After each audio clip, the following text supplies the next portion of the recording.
Hello guys, আপনাদের জন্য জানানো যাইতেছে যে আজকে সাপ খেলা আপনারা সবাই মিলে দেখতে গেলেন।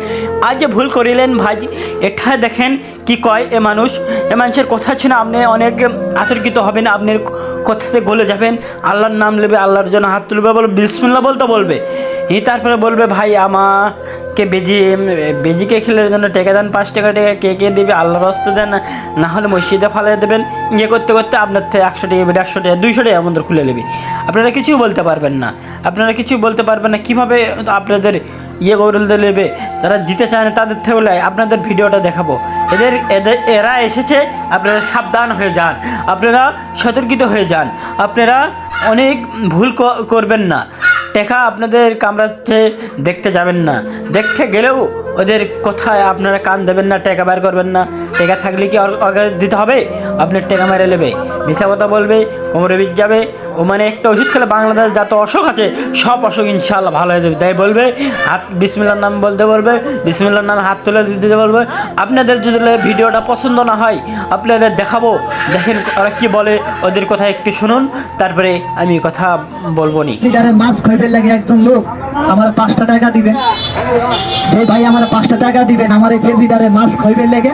আমি বাবার একটা অরিজিনাল আস্তেক মনিরাজ গাছ, আমি তারে মন্ত্রণা বা দান করুন ভাইয়া, কে দিবেন? আছে চেহারা দিকে ছায়া দেন। 5 টাকা কথা শুনে অনেকজনের মন দ্বারা ছোট বানিয়ে গেছে। একজন লোকে 5 টাকা দেন, একজন লোকের সময় না, কে দিবেন? 5 টাকা দিচ্ছেন না কাকা, এটা লাগবো না। এই 5 টাকা আপনি মসজিদে দিয়ে দিন। 5 টাকা আপনার কাছে আসা দিবেন, নাই আমার দাবি নেই। 5 টাকা দেখান, এই দেখেন একজন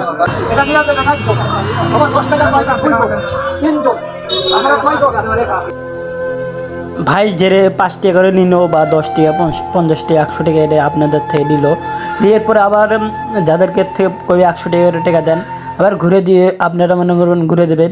তারপরে একটা করে ওষুধ দিয়ে কই বেচ যান, এটা করলে আপনাদের নিয়ম শিখে দেবে, মেসেজটা নিয়ম শিখে দেবে। আপনারা সতর্কিত ও বাংলাদেশের মানুষ একটু চালক হওয়া শিখিন, আর আমাদের সাথে একটু কমেন্টে বলে যান দেখি সত্য না মিথ্যা, আপনারা কেরা এদের শিকার হচ্ছেন আমাদের কমেন্টে বলে যান। দেখেন ছলপল এসেছে, ছলপলকে বিদায় দেখতে হবে। দেখেন এদেরকে আবার প্রত্যেকে দেখেন ওষুধ বিক্রি করতেছে, বলছে আমাদের সাপ যদি দেয় তাহলে দেবো। হ্যাঁ বলছে, সাপ যখন দেবে বলতেছে বলছে হ্যাঁ দেবে থাকছে, আর দেখেন ঘুরে লেয় আবার দেয়। এটা কি বেইমানি নাকি? আমি কিছু বুঝি না। সাপ দিয়ে ব্যবসা, আপনারা সাপের ব্যবসা ভুল করে এদের পায়ে পাও দেবেন না।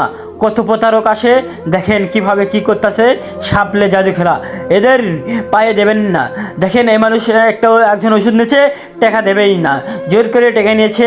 আপনারা কমেন্টে বলবেন এদেরকে কি শাস্তি দেওয়া উচিত। ভাই ভিডিও বানাতে অনেক কষ্ট, তোমরা একটা লাইক এবং সাবস্ক্রাইব করে দাও।